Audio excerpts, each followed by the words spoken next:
Yes, I'm wearing the same clothes as I did yesterday because I'm a tramp, alright? Okay, get over it. Just got a news report as I wake up on Sunday morning. And it's from the Standard, mate. Standard, right, let's have a look at what the Standard's saying. The Standard's saying, Stamford Hill's Jewish community has one of the highest COVID infection rates in the world. Well, that's a stone's throw, isn't it? Okay. Jewish boys block the streets as they dance to celebrate the annual holiday of Purim in Stamford Hill. 22. Well, they're doing that shit now in the lockdown, aren't they? Let's flirt with being anti-Semitic by reading what's in front of me, right? By looking at something to do with this community. Ooh. The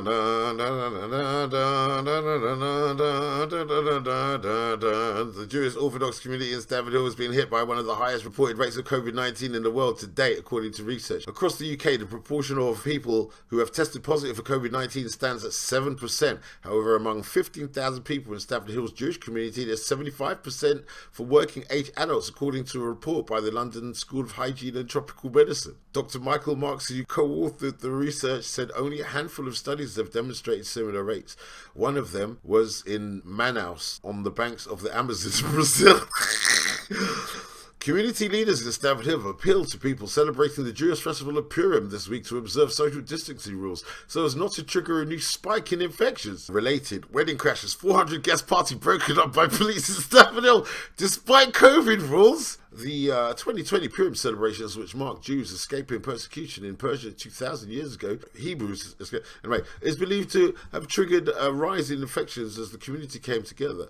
Chaya Spitz, who runs the Interlink Foundation, an umbrella group for Jewish charities, is sending every household English and Yiddish guidance to drink and feast safely at this year's festival on Thursday the 25th and Friday the 26th. Hold on, when was this? When is this report, though? Oh, 3 hours ago. Okay, so it's kind of like sounding like it's last year. Spitz pointed to factors that have blighted other ethnic groups, including multi-generational households, poverty, and higher incidence of pre-existing health conditions. Her mentor, much loved Rabbi Abram Pinter, died with COVID last April after going from door to door to deliver health warnings. Richard Ferrer, the editor of Jewish News, a community newspaper, said adapting to social distancing had been difficult for the Orthodox community. He told the Sunday Times they are effectively being told to stop living. For them, they've been told to stop living. For them, these things are ordained by God and the very essence of life itself. Ferrer thinks that rabbis could have done more to enforce compliance with the pandemic rules. He added, if a rabbi says stop eating broccoli, people stop eating broccoli. It's the same with lockdown. If the rabbi says stop eating broccoli, they stop eating broccoli. Right?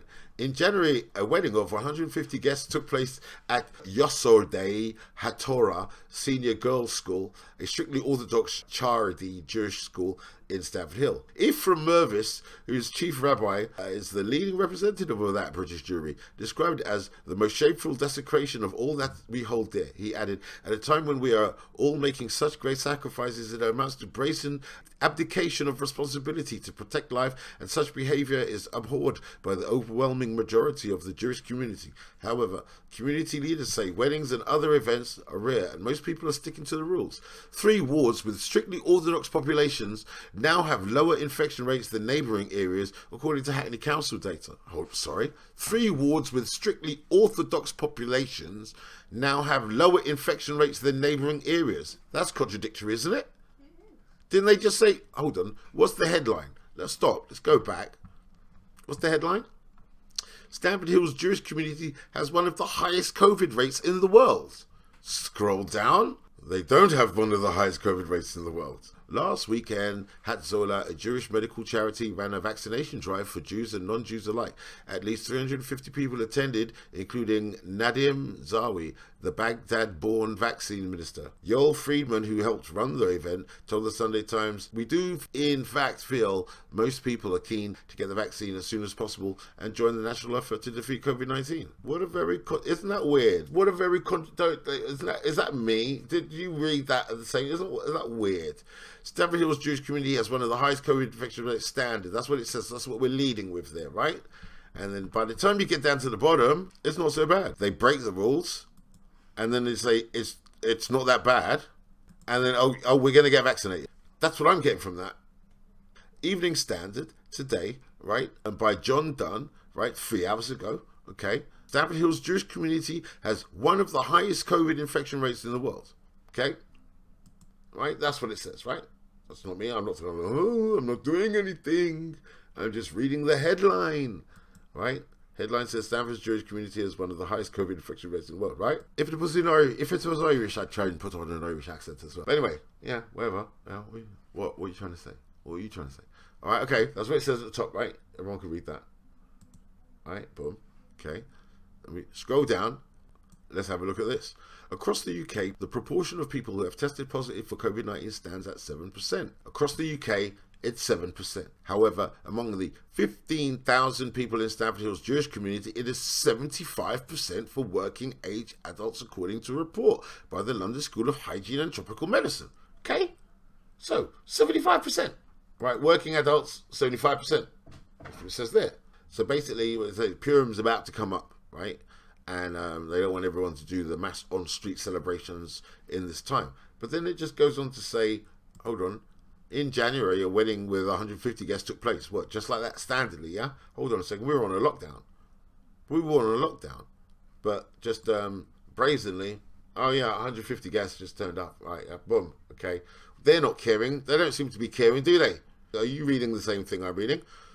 Standardly, 150 guests turn up, okay, and we saw in the news police go to break up a couple of gatherings around Stamford Hill. Weddings and other events are rare, but most people are sticking to the rules. How's it rare? It's in the newspaper more than once, in the mainstream news more than once. We know it's going down. It's going down all the time, okay?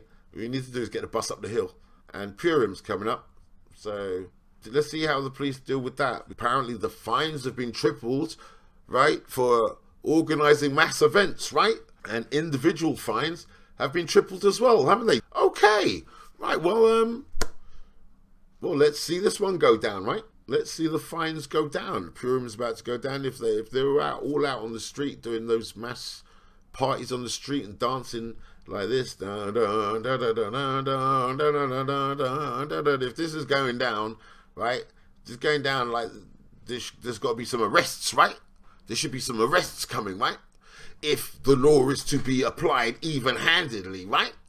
Is the law being applied even-handedly? Well, looks like we're about to find out in a couple of days, doesn't it? What's 75% of 15,000? That's 11,250 people. 75% of all the people tested, right, were infected with COVID, right? So then they did a vaccination drive in the area, and only 3% of those people turned up. So of the known 11,250 people infected in Stamford Hill, when they came into the area and said, listen, you guys are all infected, you got higher rates than normal, let's do a vaccination, only 3.1% of them turned up to get vaccinated. So you're saying of that 3.1%, not even all of that 3.1% were of the people that were infected, because they opened it up to everybody. And of everybody of that area, only 3.1% turned up. But let's focus on black people.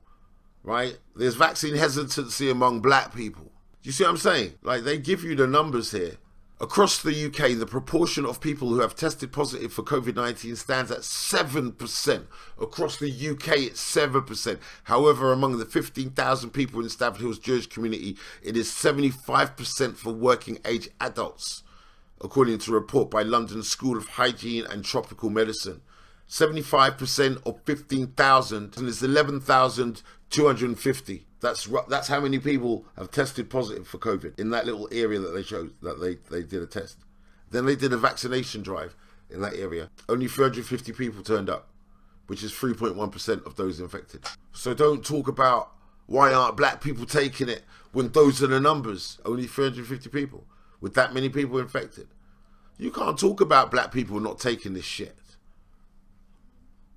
Run the numbers. I am the king and will not be. I am the king and will not.